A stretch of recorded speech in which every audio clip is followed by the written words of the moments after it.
Hi friends, எல்லாருக்கும் வணக்கம் and welcome to Ranjani Ravi vlogs. இன்றைக்கி நம்ம வீடியோவில் என்ன பார்க்க போகிறோம்னா ஹெல்த்தியான ஒரு ஃபுட்டு. இந்த பனங்கிழங்கு தாங்க. இதை நான் கடையில் வாங்கிட்டு வரல. எங்கள் அப்பாவே பனங்கொட்டையெல்லாம் சேர்த்தி வச்சு அதுக்கு பாத்தி கட்டி பதியம் போட்டு வச்சதுங்க.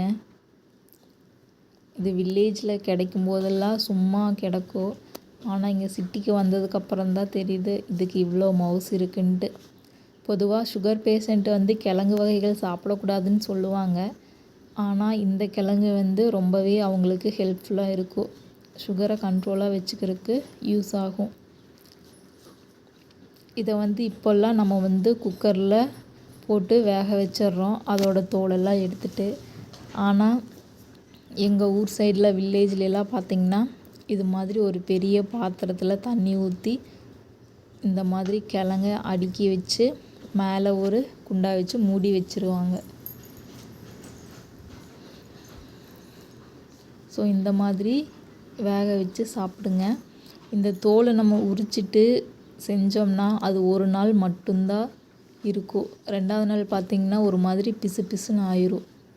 ஸோ நம்ம இந்த மாதிரி தோலோடு வேக வச்சோம்னா ஒரு 3 days வரைக்கும் நம்ம யூஸ் பண்ணிக்கலாம். சாப்பிடும்போது மட்டும் தோலை எடுத்துக்கோங்க.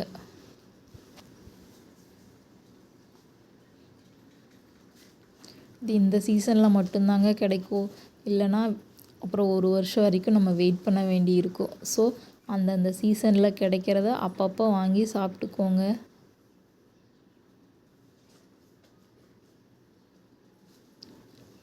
இது எனக்கு ரொம்ப பிடிக்கும். உங்களுக்கு யாருக்கு பிடிக்கும்னு கமெண்ட் பண்ணுங்கள். Thank you friends. இந்த வீடியோ பிடிச்சிருந்தா லைக் பண்ணுங்கள். பாய்.